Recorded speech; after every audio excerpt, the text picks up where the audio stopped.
The Big Al Podcast with your host, Al Bishop, unfiltered and uncut.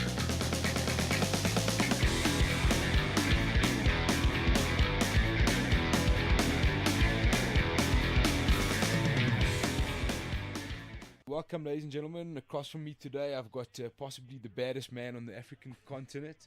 It's One Gear, Andrew Van Zyl. Welcome, sir. Thank you very much for having me, man. Thanks, man. Awesome to be here. I know it's getting very close to fight night, and most of the hard work is done, but I know it's tight schedules, filming and dealing with all of these things. So I just want to say thanks very much for giving up some time and then coming and join us. No problem. And with that being said, how's everything going? How's the camp? I know everyone says camp's great.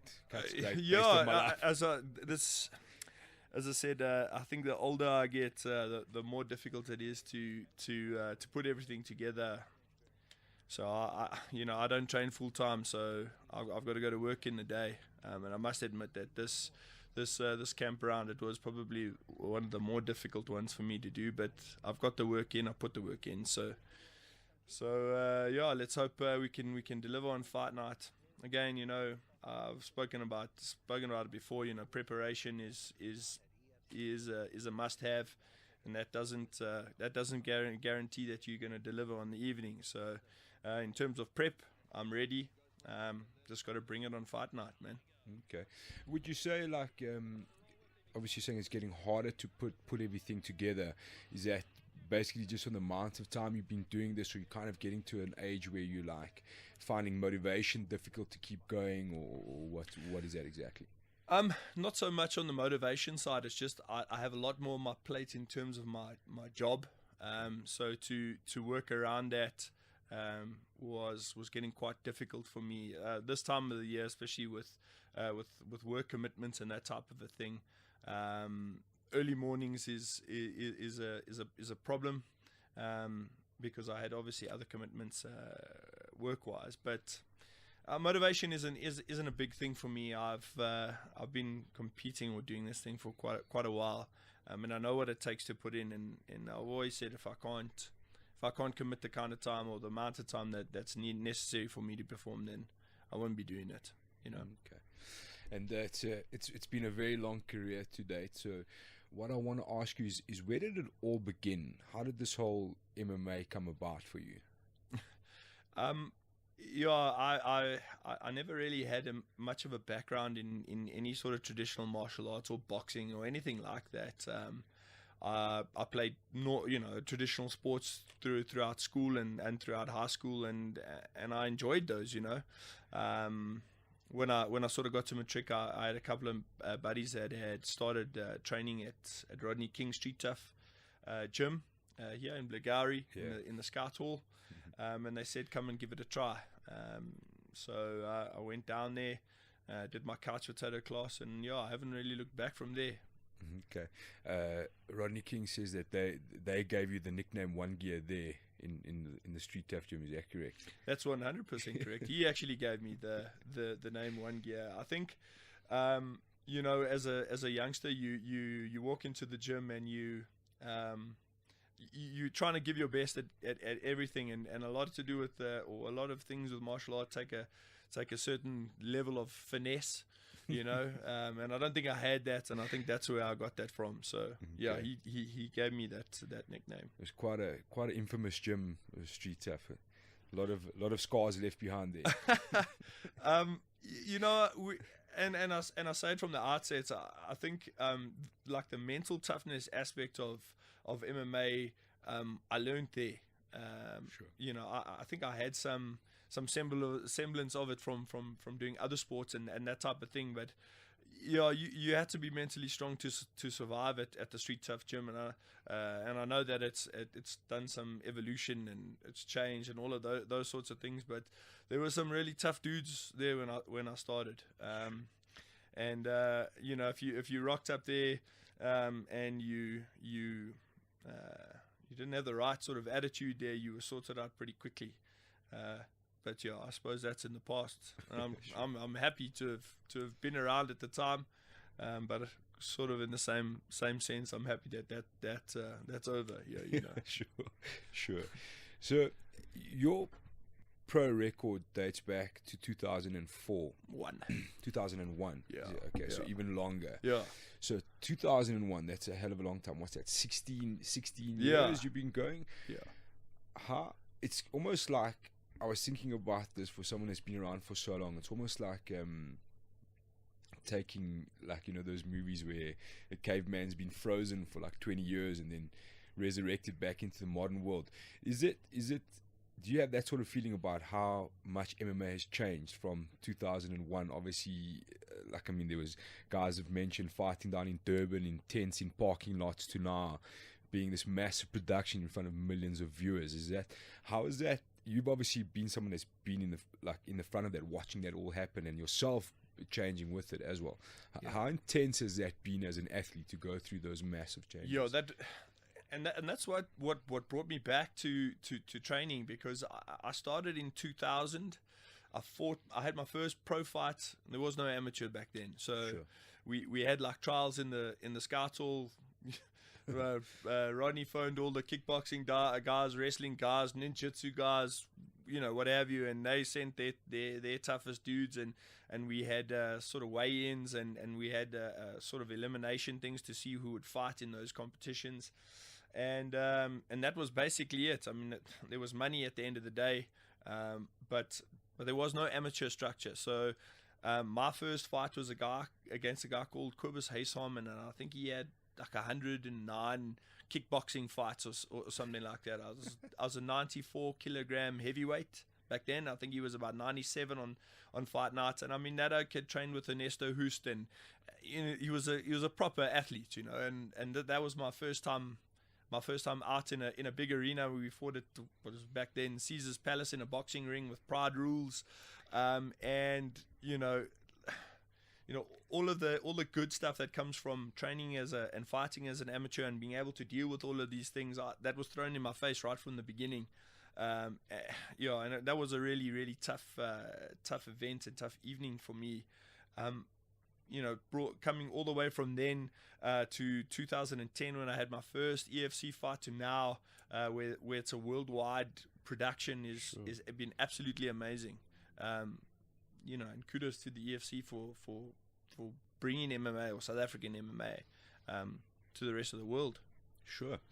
And looking back, obviously from those haggard days were so crazy, your career kind of blossomed quite hectically from there. You managed to gather up some wins and obviously a lot of hype, and then it came to Ruan Potts, which was your first loss.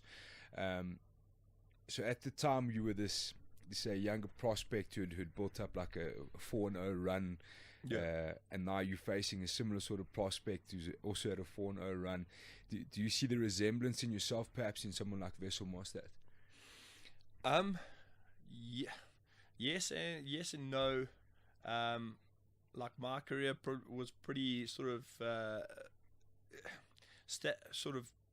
up and down until I signed with the EFC eventually. So my 4 pro fights before 2010, or 5 pro fights before 2010, were with 4 different organizations. Sure.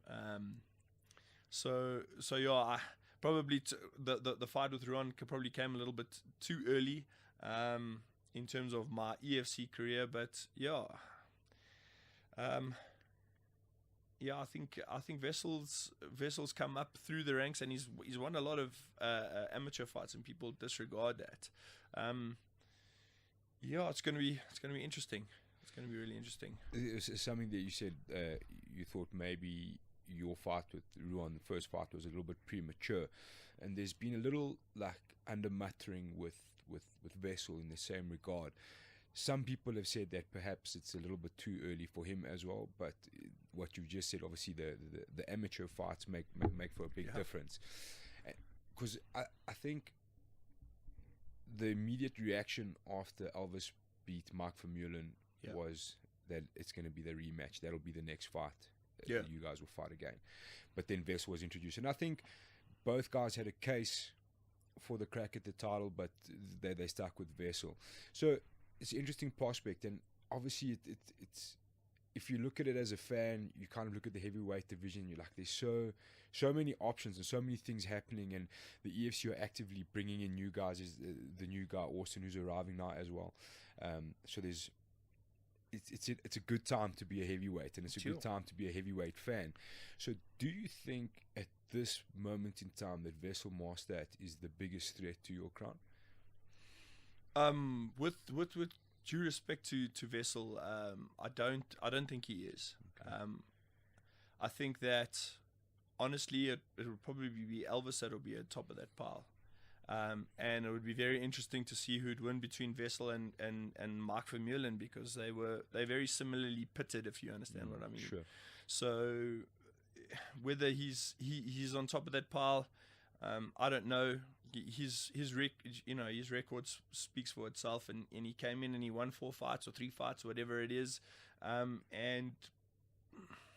in terms of what the EFC wanted to do, I think that was probably their best option out of those fights. So I don't know.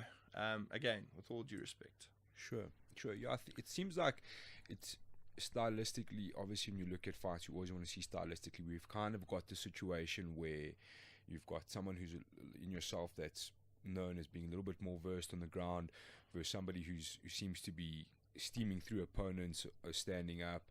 But at this time, at this stage in your career, nobody can say you're a specialist at anything. You're as rounded as it gets. Yeah. And Wessel will say that, he's been working on the ground and understand that, but the ground is a different world, and just like anything, it needs a lot of time.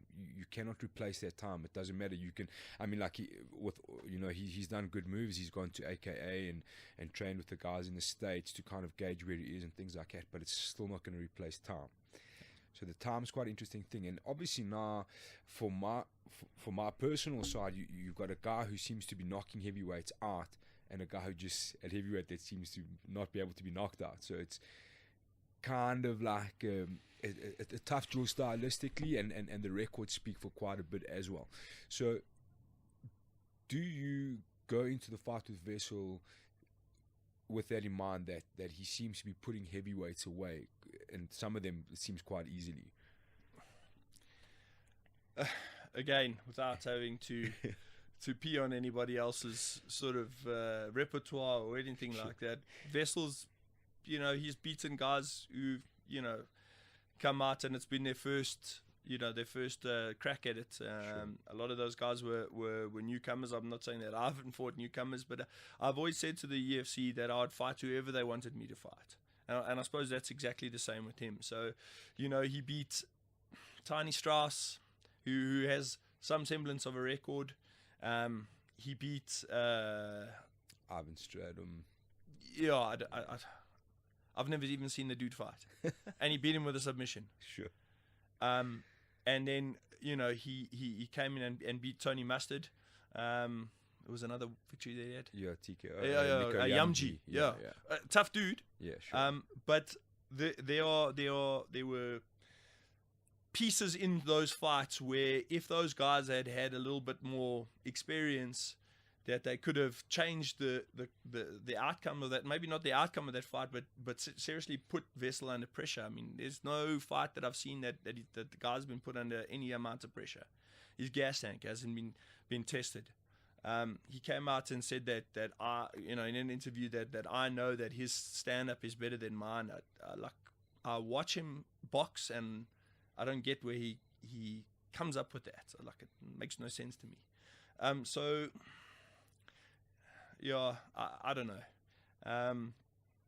It's tough for him. And listen, if I was a 4-0 on a 4-0 win streak, and they gave me the champion to fight, I'd say I would fight him. There's no ways I'd turn the fight down. So there's nothing against him, but sure. Yeah, he's quite an unassuming character, I think, in his character and his fight style as well. It's quite a strange thing. It seems like, for me, technically, it doesn't seem like he's 100% there yet. Like he's got building blocks and he's getting there, but he seems to have some serious raw power. He does, and that's what he's going to bring. Yeah. But don't try and tell everybody else that it's all of these evolutions have happened over 4 weeks because and I know that time on the mat is going to change the complexion of everything. 100%. I've been doing Brazilian Jiu-Jitsu since 2000. I'm a brown belt. I've got 4 stripes on my brown belt. So like I've put in the time, Not to say that those people can't be beaten and I'm not blowing my own trumpet or whatever, but I put the time on the mat. So for you to be able to beat me on the ground is going to be a tough ask for you. 100%. And have you kept any sort of specific threats from him in mind in your training camp, or you kind of always just train the way you train, make sure the cardio is there, the strength and conditioning is there, and the technical stuff is there, and you do what you do? Yeah, I train to fight against the best version of Wessel Mostert, and that's what I see is going to come out on the night. Whether it does or whether it doesn't is his problem. He needs to be able to control that. Sure. So yes, he can come out firing. Yes, he's got power, but if that doesn't work for you, then you're in deep water, And I'm very sure that's what he's gonna come out with. He says he's gonna try and take it, strategically and all of those things. But when you get hit, that changes the whole complexion of a whole lot of things. So, unless he's got some magic fairy dust sprinkled on him by Daniel Cormier, I don't know. But again, time on the mat. 100%. I've been putting lots of time in at a pure wrestling gym. I've been training with Philip Lemmer. He's a South African wrestler. In his junior as a heavyweight South African wrestler. And I put in a lot of time with that, and I still I battle to get to grips with that wrestling thing, like that pure aspect of it. Those oaks, they move so fluidly, and they can do a whole lot of things that you think, I need to put time into that to be able to do it. So I know that those things are difficult. We can drill till the cows come home, but if you can do it against a resisting opponent or somebody that's trying to gun you, that's a totally different thing. Sure. You know that, and I know that. No, 100%. That's one of the big things I always like when guys talk about a training camp, that they've spent a lot of time on the ground, and you're like, a lot of time is never going to be enough. You know what I mean? That's, how much time? Yeah. How much time? A couple of hours in a week. That's sure. That's not. Where some dude was sure. peanut butter smearing you all over the mat. Sure. Did you learn anything? I don't know if you learned anything. Yeah, that sounds like a day in my life. Yeah. And saying that, I go through that. Or not to say that it doesn't happen to me now. I mean, I've had a couple of sessions with Chad Hanukom, who came in and rolled a couple of sessions with me, and that dude is super, super technical. Yeah. And I was thinking, no, man, I can do this and I can do that. He was really, really good on the top, and I battled. I really, really did battle. So, in saying all of those things, you're learning on the ground all the time. You're learning on the ground, and I also heard that he they had picked holes in my ground game. Okay, well, we'll see. Sure. We'll see. Sure. And he said in the countdown now, he predicts a third round KO. What would you say to that? A third round KO. I don't think he's going to be throwing those big, powerful punches in the third round if he makes it to the third round. To be honest, no, sure. but to be serious, yeah, sure.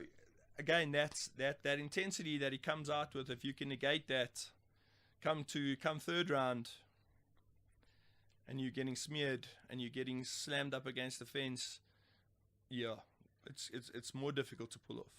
100%. But again, talk is cheap. Yeah, sure. I guess. Sure. Yeah. I just want to look back at your career. There was something I picked up. You had mentioned a few things as well, and it's quite a nice thing to talk to fighters about, just to venture into the mental side of everything, because I think it's a part that fans don't really get to understand, and they never really can walk in those shoes. You know what I mean? So, looking back at your career, there's 2 points I want to try to pick out. Both your losses. 3 losses. Well, I want to say your only losses was to 2 guys, yeah. to Ruan Potts and Cyril Asker. both of which went on to the UFC. Ruan didn't have a good time there. Cyril seems to be having an up and down kind of time, still trying to find his feet. So, did that mentally play a part on you in your career with him, like the UFC in mind, saying, you know, like if you had gotten that win, perhaps it could have been you that went to the UFC? Sure. That's the first part of it. And the second part is, with every loss, you seem to come back a lot stronger. Almost like you had to, like it's a reinvention, is the way I see it. Like the fight game often produces stuff like that. You get two guys that lose. Yeah. The guys that lose and go on a losing streak, and the guys that lose that come back and just tear shit up. They just really take over, and they're like, you know, I'm not going to sit there and take this anymore. I'm going to get better, get stronger, and learn from the loss. Yeah.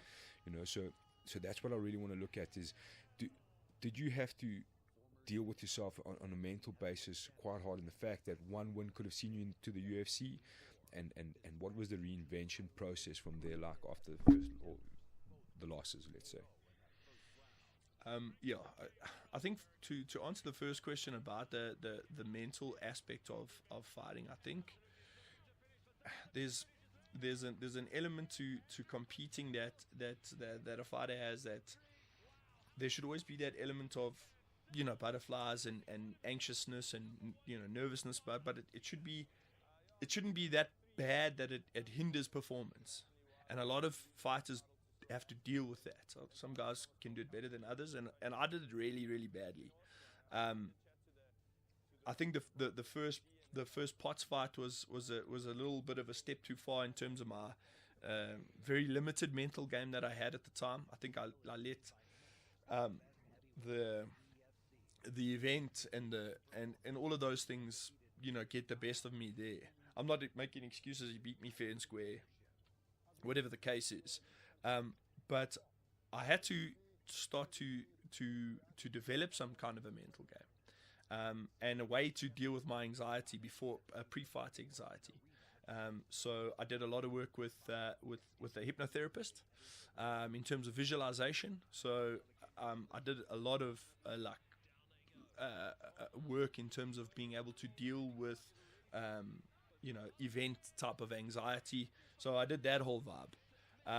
But the mental aspect that you're talking about was probably the second time that I lost to Ron, and pretty badly in terms of, you know, the whole sort of mindset, because the way that it was sold to me, and it was only told to me after the fact, that the UFC was going to take the winner of the fight. They didn't say, hey, if you beat Ruan tonight, we're going to send you to the UFC, or Bad Boy is going to send you to the UFC, or whatever it may be. I only heard about that after the fact. But maybe that would have made the situation even worse for me. I don't really know. But it was never really a goal of mine to get into the UFC. I thought that was a step too far, and maybe it wasn't. You know, moving forward, I don't know if that's still a possibility for me at 35. Looking at what Cyril Asker has brought to the UFC, I mean, he's a really solid individual. I think he's maybe a little bit light for heavyweight. He's won a fight there. He's lost two in quick fashion. Yeah. You know, he's been knocked out twice. So those things must be quite difficult to deal with. But yeah, to understand that you were that close and you didn't get there, yeah, it definitely does play a role. But I still felt that I had something more to give to myself and to South African mixed martial arts. You know, I'm at a place now where when I eventually got the victory over Elvis, and I think that was probably one of my more hard fought fights. And maybe I could have done things differently and ended that fight more quickly. But it was good in terms of character testing. But, you know, after I'd won that thing, I was still in two minds as to, you know, where to now, you know. How much bigger can this be? Can this get? And then, you know, guys like Vessel come through the ranks and they pose a serious threat. And, you know, I have to come out there and defend my belt, and if I can do that, then, you know, that's another a good tick in my box. You know, end up fighting the best guys that the organization has, and as long as I can put in the kind of work that we were speaking about, then I'll carry on fighting, you know. Okay. Do you still think that there's a chance for you to have a run at the UFC?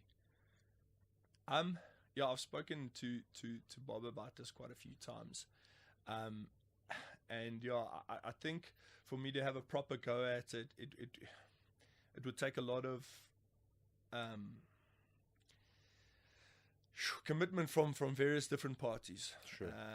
Family life obviously takes a knock, and the fact that I'm, you know, at a certain part in my job and my career that it would be very difficult for me to give up. Another thing about it is that sponsorship that you get here, you know, those oaks aren't going to get any traction if you go overseas. So how do you make ends meet? How do you pay your bills? How do you do all of those things?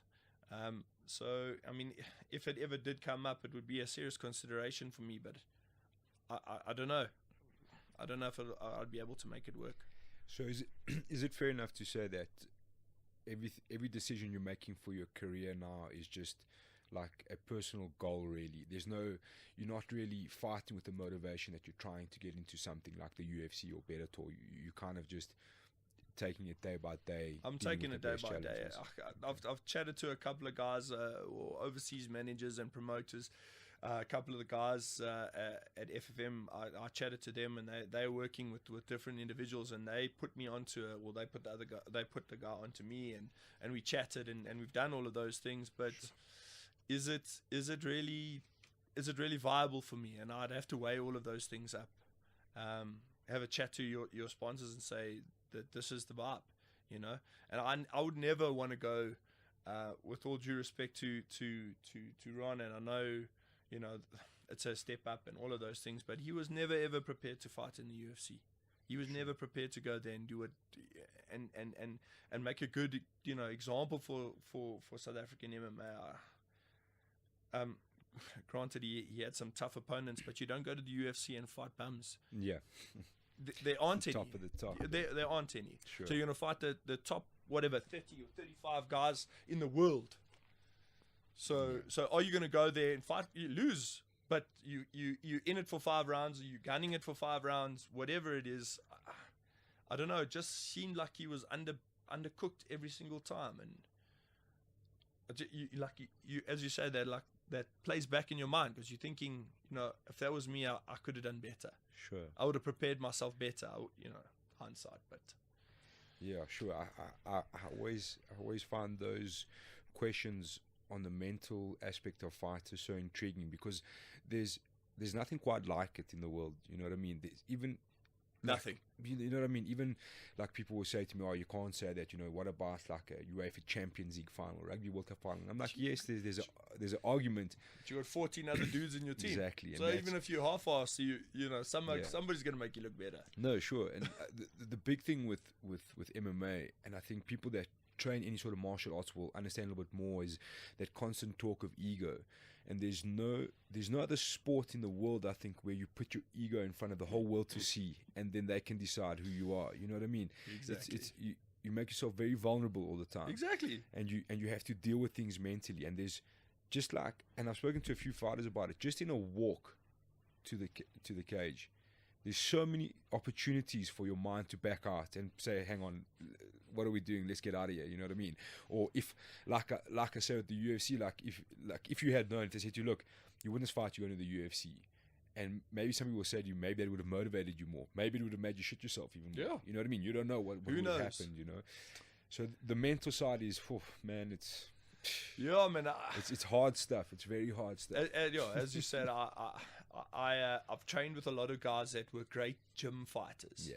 Like in the gym, they would fucking beat the shit out of you. They'd box Sure. you to pieces. They'd wrestle you to pieces. You know, their submissions were on point. Stick them in a ring in front of a crowd with some lights on your face. All of those things, and they couldn't deal with it. Sure. And it is a tough thing. Like, I think one of the biggest or one of the toughest things is, you know, the second time I lost to Ron, I was broken, like in my mind, you know. but you know, you get to a point where you can give up, or you can show that you've got something more to give. Sure. And that's the path that I chose. I think the Cyril Asker physically, like in terms of my strength and conditioning, I'd never been bigger or stronger than I was for that fight. Like more physically prepared. Sure. But your mindset maybe gets the better of you, you know.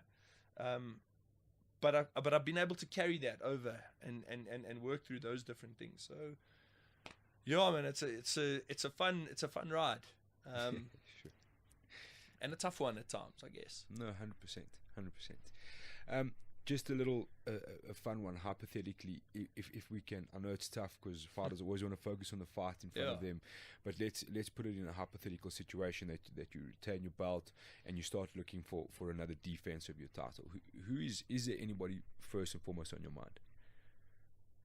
You know, I've always said that I wanted to fight international dudes, but I suppose they need to bring their part. Sure. And I know the EFC's in a situation where they don't want to bring, they want to bring comparable athletes here, if you understand what I mean. So not to bring it as in to bring in guys that are going to smash the whole division, and not to bring in guys that are going to get pumped by the whole division. So yeah, it's a way up game for them. But Austin that they brought in, what's his name, Stewart? Yeah. Smaller heavyweight, but he seems legit in the things that he can do. You know, he fought for a heavyweight title in Bama last year. Okay, he lost, but he's going to have his hands full. But like that contest for me seems really, really interesting. You know, Elvis is always going to be a tough competitor. But yeah, if Elvis beats him, then I'll probably end up fighting Elvis. But if not, then he's the next dude up to fight, I guess. So I think South African fans will be pulling their sangomas to make sure it's Elvis Moore that wins that fight, because I think it's like it's such a tough one with you and Elvis, because it was, I don't know, for me personally, it was the first time we had really seen the complete evolution of Elvis Moore as an MMA fighter. Yeah. He had finally stood up and said, there's more to him than just a former boxer. Sure. You know what I mean? But at the end of the day, it was that lack of MMA experience that cost him that fight. He'll say he made mistakes, and you'll say you stuck to your guns and you knew the time would come. But I think he really I was amazed. It was honestly one of the greatest fights I had seen, just personally, from Elvis's side to see how far he had come, and from your side to really get through deep waters, what I mean? Yeah. Which I think it had been a while since you were in such deep water. Yeah. So it's almost like now that you get to know the new versions of each other, it's like a whole new fight, you know what I mean? So a rematch, he knows what he has to do differently, and you know what you have to do differently. Yeah. So it's, but I go back to the fights, and I think a lot of guys do that. They watch it again and they're like, why didn't you do this? And sure. Why didn't you do that? Sure, should have, would have, could have. Yeah, because I sat and I watched, and I was thinking, he must be thinking, let me come, once I've tagged him once, let me come in and try and finish here. But he didn't. He waited, and he kept back. Like he would hit maybe two or three good shots and then come back, because he's not afraid, but he's cautious about coming too close. Sure. And like, I remember my corner shouting, shoot, and I'm like, fuck, I've been shooting, man. I've been shooting, but I counted like maybe 3 shots in the whole fight, and I practiced that. I trained to shoot from the outside, and I've got to get better at that, and better at setting that up, in order to try and change the composition of that fight, if people are saying, oh, well, you're one-dimensional and you can do those things, and that's all you can do, and if people can stop you, then they're going to beat you. Well, there's nobody here that stopped me from doing what I wanted to do. So if I can do it better than you can stop me from doing it, then I'm going to keep doing it, isn't it? 100%. I want to evolve, and I've been working on things to evolve, but as I said, that time on the mat, yeah, no, and to do it when you're under pressure, and you're a little bit fatigued, So you want 117 kilogram heavyweight boxer on top of you if you bugger your shot up. Yeah. You know. No, but that's a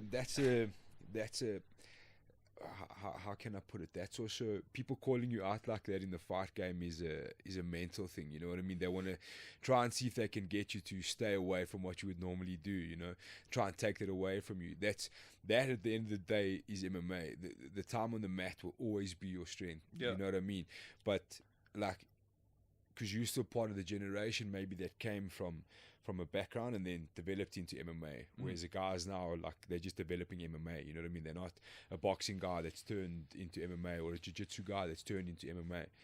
So people often do that. They want to try and call you out, you know what I mean? Like try and eradicate that part of your game mentally. So like, oh, all you do is this and that, you know, to try and see if you won't do it. But you have to at the end of the day. Yeah. That's what wins. That's what brings home the cheese, eh? So but if you're a purist really, and you want to evolve your game, you're going to work on all those aspects. But I want to work on the things that are simple for me that I can get really good at. And those changes in my game, I've focused on maybe 2 things that I want to get really good at. 100%. And I'll stick to that. Train that 1,000 times, and train 1,000 things once or twice, and maybe you can pull it off. Yeah. Sure. Yeah. Cool, man. And just in closing, what do you see for this fight with Wessel Maastad? How do you see it panning out? Is it do you see a big war? Do you kind of see there's enough holes for you to kind of end the fight pretty quickly?